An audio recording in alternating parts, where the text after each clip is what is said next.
बचाओ क्यों? छोड़ दो हमरा के, छोड़ दो। ओ नहीं।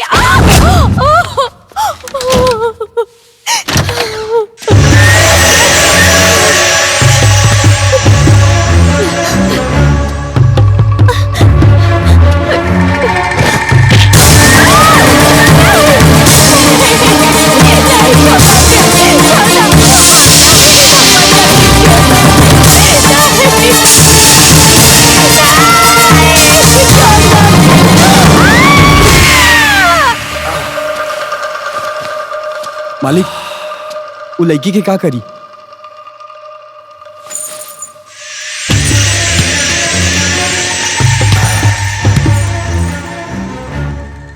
जाके देख, जिंदा तब मार दे जान से। अब मार के धर्मपुर और बरियारपुर के ठीक बीचों बीच फेंक दे। जा सब। एकदम बढ़िया।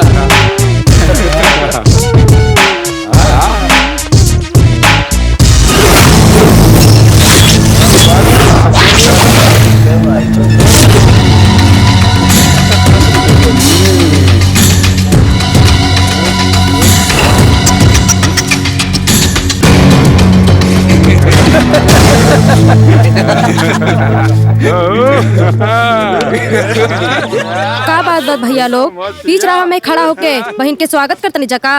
भैया ना साइया कहा। गांव के टूटल मड़ई में ना महल में सुहाग रात मनाई। माँ कसम, जवानी के मजा बुढ़ारी तक याद आई।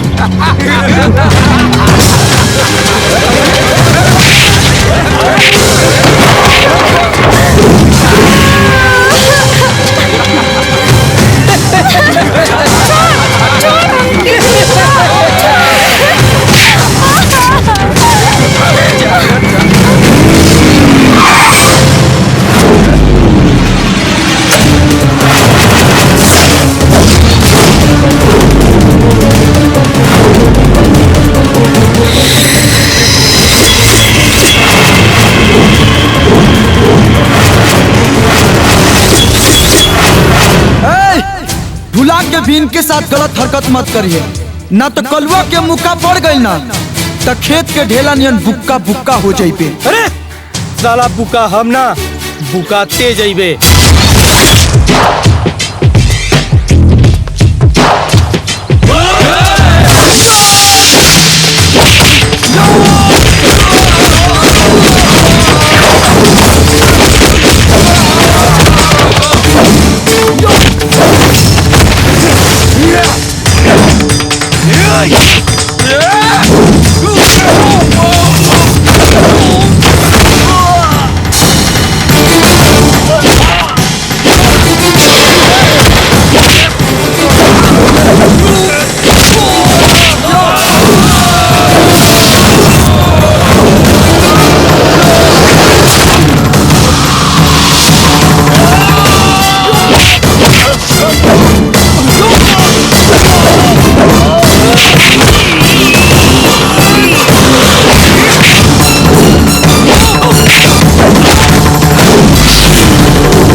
साला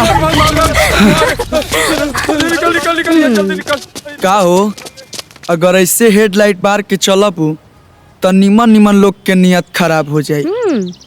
एक करे जा, जब हमार सामान के रखवाली करे वाला तू बल्ले बाड़ा तो तोप के चली चाहे खोल के, का फर्क पड़े के बा। अगर ऐसे खोल के रखबू ना तो चक्का जाम हो जाए। अच्छा तो हो जाए दा। अरे हमारे किसी से है? अरे साले बहुत चर्बी चढ़ गई बा।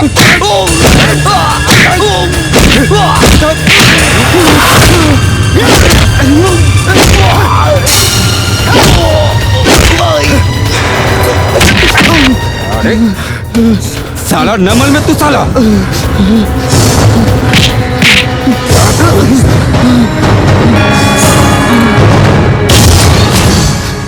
जो हमरा बेटी के आँख उठा के भी देखेला ना तो हम ओकर आँख नोच के गोटी खेलीला। और तोर इतना औकात थू कि तू हमार बेटी के लव लेटर लिख देले। चल ई थूक चाट और हमार बेटी से माफी मांग, नहीं तो तोर सीना में हम इतना गोली भर दे कि केहू के भी ते लव लेटर लिखे लायक न रह जाइबे। सीना पर तो हसीना खातिर गोली खा के मर जाए, लेकिन थूक के कबो न चाटी। काहे कि अगर हम थूक के चटनी तो प्यार पर से आशिक के भरोसा उठ जाए। कबो न चाटी। कुकुर के पोंछी 13 साल नली में रखा, टेढ़ के टेढ़े रही। ई मजनू के औलाद हिया ना हुआ मानी हुआ। मर गई मजनू के औलाद।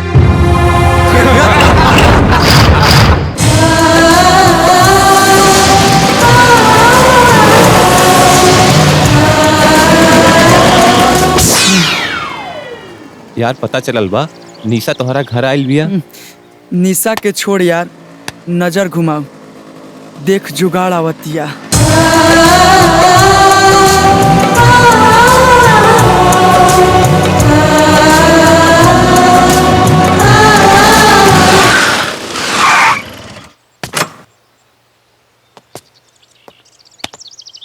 तोहर बाप के प्रॉपर्टी है का? जैसे ध्यान लगा के देख रहल बाड़ा। अरे साला का चीज भी है। तुम्हारे बाप के प्रॉपर्टी है त का उघार के चलबू? मिल जाई नु, जिंदगी बन जाए साला। तो के रखा हम किसहू चली, तुहार का फटता। तोरा के पावे खातिर कुछ कर दे। अगर ऐसा ही 2 ताला देखावत चलबू ना त केहू ताला तुरे खातिर तैयार हो जाई। लफुआ लेकिन के मुहे लागले बेकार होला।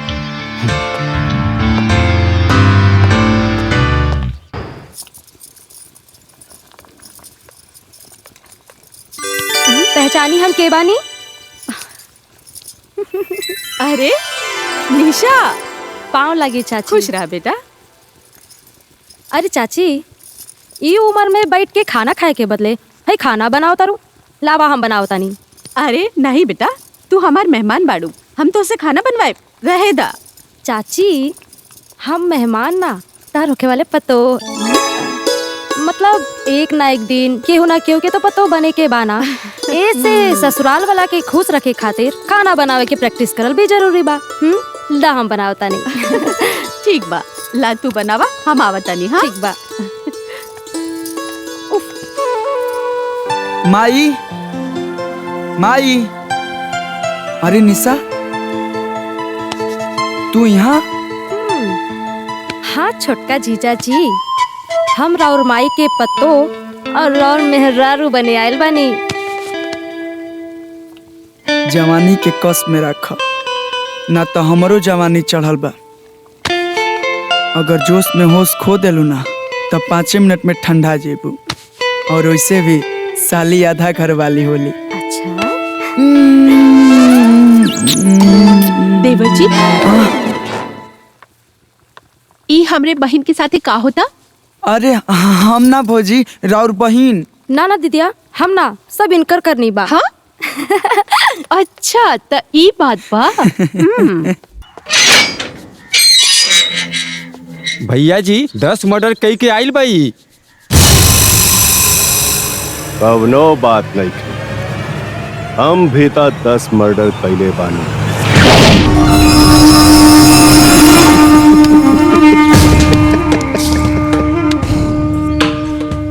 आज 11वां।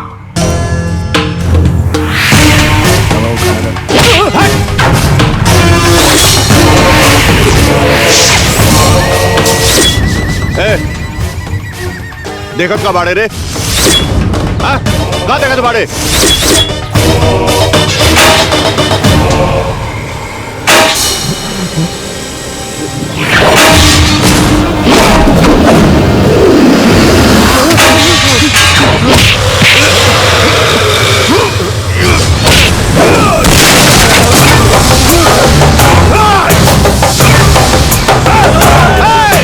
रुक जा था! ये हमार शिकार बा, हमार! हट!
चल हम मादर जात! अरे हमार किसी से है? अरे साले बहुत चर्बी चढ़ गई बा।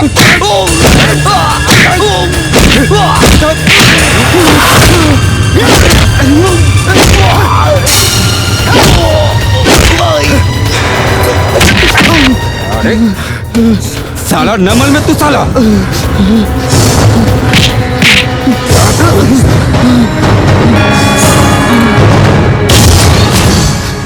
जो हमरा बेटी के आंख उठा के भी देखेला ना तो हम ओकर आंख नोच के गोटी खेलीला। और तोर इतना औकात थू कि तू हमार बेटी के लव लेटर लिख देले।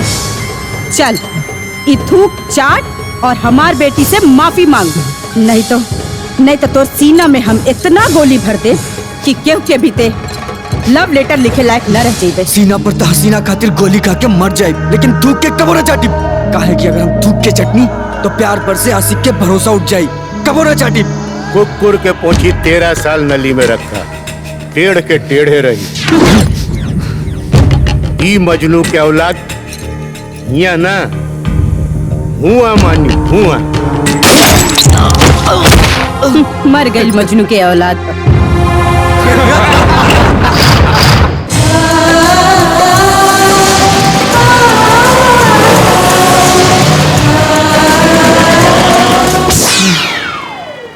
यार पता चलल बा निशा तोहरा घर आइल बिया। निशा के छोड़ यार, नजर घुमाओ, देख जुगाड़ आवतिया।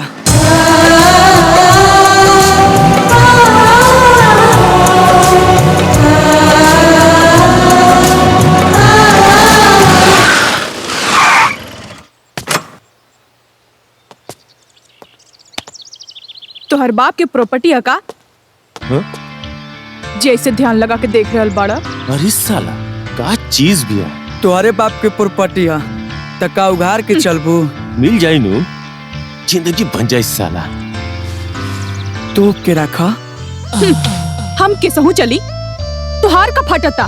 तोरा के पावे खातिर कुछ कर दे।